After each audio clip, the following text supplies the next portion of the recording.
Hello बच्चों। तो चलिए आज हम आपके लिए बहुत ही प्यारा सा वीडियो लेकर आए हैं और आज के वीडियो में हम लोग ऑब्जेक्टिव क्वेश्चंस करेंगे।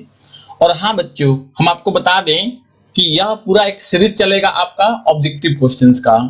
इसमें बिहार बोर्ड के जितने भी ऑब्जेक्टिव क्वेश्चंस बनते हैं वो सारे क्वेश्चंस हम यहाँ पे डिस्कस करेंगे।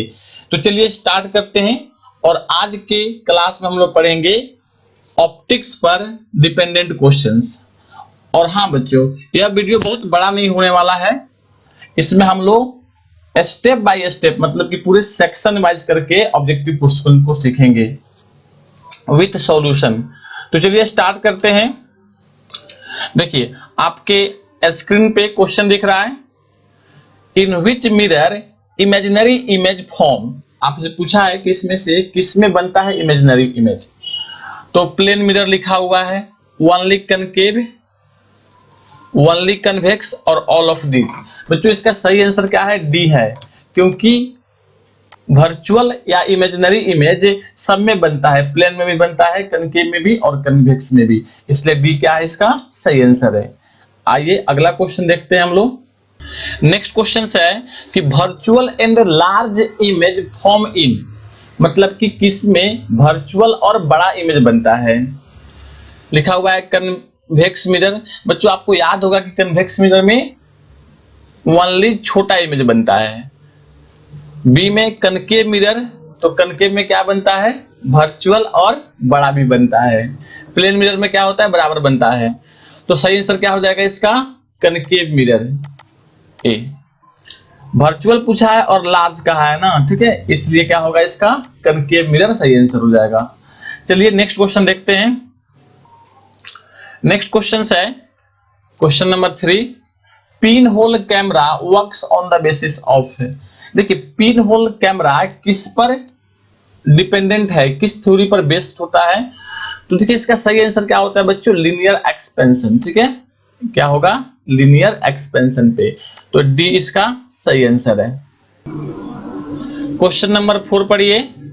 When light changes its medium, then which property does not change? कहा है कि जब लाइट एक मीडियम से, मान लो कि यह एक अलग मीडियम है जिसका रिफ्रैक्टिव इंडेक्स μ1, यहाँ पे μ2 है। लाइट एक मीडियम से दूसरे मीडियम में जाएगा, ठीक है, तो उसका कौन सा प्रॉपर्टी चेंज नहीं होता है? तो याद रखिएगा बच्चों, फ्रीक्वेंसी चेंज नहीं होता है। तो इसका डी क्या होगा? सही आंसर होगा। ओके, क्वेश्चन नंबर 5 पढ़िए। Refractive index of water and glass equal to is 4/3 and 3/4, then refractive index of water with respect to glass. आपसे पूछा गया है बच्चों कि यहाँ पे रिफ्रैक्टिव इंडेक्स ऑफ ग्लास निकालना है, नहीं वाटर का निकालना है ग्लास के रिस्पेक्ट में, water with respect to glass ये निकालना है। इसका फॉर्मूला क्या होता है? μw, अब बट्टा कितना हो जाएगा? μg। ऐसा क्यों लिख रहे हैं? जिसका निकालना होता है ना उसका ऊपर रखते हैं और जिसके रिस्पेक्ट में निकालना होता है उससे डिवाइड करते हैं। अब देखो यहाँ पे दिया हुआ है रिफ्रैक्टिव इंडेक्स ऑफ वाटर, ये दिया हुआ है, तो ऊपर रख दो वैल्यू 4/3। अब बट्टे में यह कितना हो जाएगा बच्चों? 3/2। इसको आप सोल्व करोगे ना तो चला जाएगा 4/3 इंटू, ये चल जाएगा ऊपर में तो यह हो जाएगा 2/3, यानी कितना आएगा? यह 8/9 चलाएगा। देखिए कहां पे है? डी नंबर में, तो डी क्या होगा आपका? सही आंसर हो जाएगा। आइए नेक्स्ट क्वेश्चन देखते हैं। क्वेश्चन नंबर 6 पढ़िए। Water bubble produces shining in water due to. कह रहा है कि वाटर जो बबल होता है, मतलब मान लीजिए कि यहाँ पे वाटर है बच्चों, यहाँ पे वाटर बबल की जगह पे एयर बबल होगा, ठीक है, यहाँ पे थोड़ा सा आप सुधार कर लेंगे, यहाँ पे एयर बबल होगा।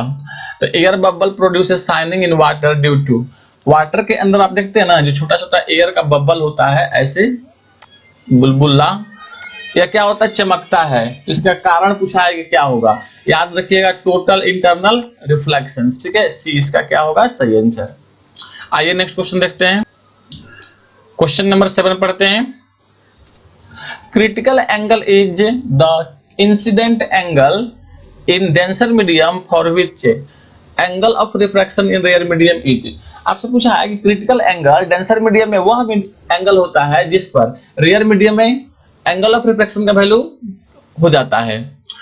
तो कितना हो जाता है बच्चों, 90 डिग्री हो जाता है। ठीक है, यह फॉर्मूला में था, इस डेफिनेशन में ही था कि इंसिडेंट एंगल का वह वैल्यू जिस पर एंगल ऑफ रिफ्रैक्शन 90 डिग्री हो जाए तो उस एंगल को बोलते हैं क्रिटिकल एंगल। तो क्या हो जाएगा इसका सही आंसर है। आइए नेक्स्ट क्वेश्चन करते हैं। क्वेश्चन नंबर 8 पढ़िए। If critical angle for glass air pair is theta, then refractive index of glass with respect to air is.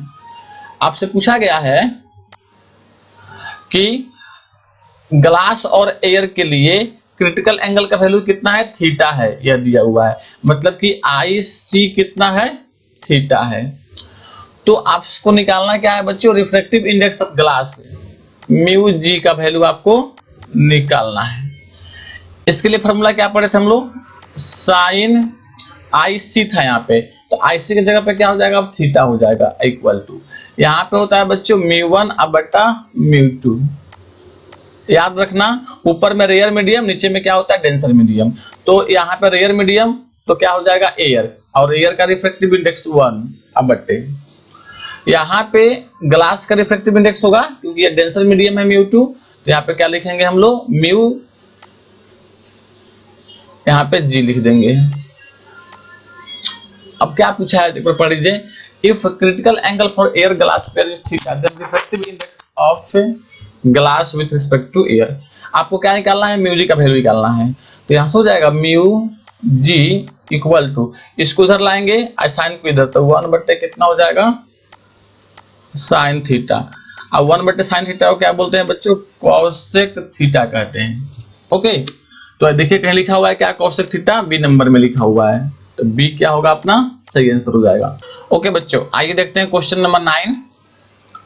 Which is true for total internal reflections? Total internal reflection के लिए यहाँ पे जो option दिया है उसमें से कौन सा सही है। अच्छा, सबसे पहले आपको याद रखना है कि कहीं पे टोटल इंटरनल रिफ्लेक्शन होगा तो एंगल ऑफ इंसिडेंट का वैल्यू क्या होगा, क्रिटिकल एंगल से ज्यादा होगा, या आईसी से ज्यादा होगा। देखिए ऐसा कहाँ लिखा हुआ है, ऐसा बच्चों फर्स्ट में ही लिखा हुआ है, फर्स्ट नंबर में, ए नंबर में, इसलिए अपना ए क्या होगा सही आंसर होगा। आइए इस वीडियो का अंतिम क्वेश्चन देख, क्वेश्चन पढ़िए बच्चों, क्वेश्चन नंबर 10 पढ़िए। An object is placed at 25 centimetre in front of concave mirror. एक हमारे पास कनकेव मिरर है ऐसा, और इस कनकेव मिरर के सामने 25 सेंटीमीटर के डिस्टेंस पे एक ऑब्जेक्ट रखा हुआ है। तो यहाँ पे यू का वैल्यू कितना हो गया 25 सेंटीमीटर, और यू क्या होगा नेगेटिव में। इसका फोकल लेंथ आपको दिया हुआ है, ये दिया हुआ है 50 centimetre. Then image will be, आपको इमेज डिस्टेंस निकालना है बच्चों ऐसा। तो ये क्वेश्चन क्लियर हो गया सबको। अब हमने क्या पढ़ा था formula, 1/v equal to 1/f minus 1/u, यह फॉर्मूला होता है। अब देखिए इस फॉर्मूला के अगर हेल्प से हम इसको सोल्व करेंगे तो कितना आएगा वैल्यू, जरा इसको थोड़ा ऊपर बढ़ा लेते हैं, चलो इसको ऊपर कर लेते हैं, यहाँ पे हम यहाँ वैल्यू पुट कर लेते हैं। तो 1/v इक्वल टू, भी तो हमें निकालना है तो इसका साइन रखते हैं, 1/f, f का वैल्यू कितना है बच्चों 50 है। लेकिन याद रखना ये भी क्या होगा बच्चों नेगेटिव होगा, क्योंकि इसका फोकस क्या होता है यहाँ पे होता है, यहाँ पे इसके लेफ्ट में होता है ना, इसलिए क्या होगा नेगेटिव लेंगे। तो यहाँ पे माइनस में f और फिर यहाँ पे माइनस लेकर आएंगे और माइनस में u, तो यहाँ पे माइनस में कितना हो जाएगा 25। इसको सोल्व कीजिएगा तो कितना आ जाएगा, इसका एलसीएम 50 होगा, इसमें डिवाइड कीजिएगा तो माइनस यहाँ पे 1 आएगा और यहाँ पे प्लस 2 आएगा, यानी 1/v इक्वल टू चलाएगा यहाँ से 1/50 कितना होगा। तो इसको सोल्व कर लीजिए, तो v का वैल्यू चलाएगा बच्चों 50 सेंटीमीटर, और यह कैसे आ रहा है पॉजिटिव में आ रहा है। ओके, अब आइए ऑप्शन देख लेते हैं कि ऑप्शन में क्या क्या गिवन है। आपको कहा है कि 40 सेंटीमीटर बिहाइंड मिरर है, तो 40 तो है नहीं, यहाँ 50 आ रहा है, उसके बाद से कहा है कि आई 20 सेंटीमीटर बिहाइंड मिरर। तो इसमें से बच्चों यह डी इसका सही आंसर हो जाएगा, क्योंकि आ कितना रहा है, भी का वैल्यू आ रहा है 50 सेंटीमीटर आ रहा है, इसलिए इसका सही आंसर क्या होगा बच्चों, डी होगा।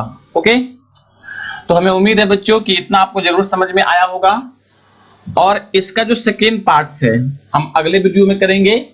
तो इस वीडियो का एंजॉय कीजिए, पढ़ते रहिए, मुस्कुराते रहिए, और हाँ बच्चों वीडियो को लाइक जरूर कीजिएगा, चैनल को सब्सक्राइब कर लीजिएगा अगर चैनल पे आप पहली बार आए हैं तो। चलिए फिर मिलते हैं अगले वीडियो में। जय हिंद, जय भारत।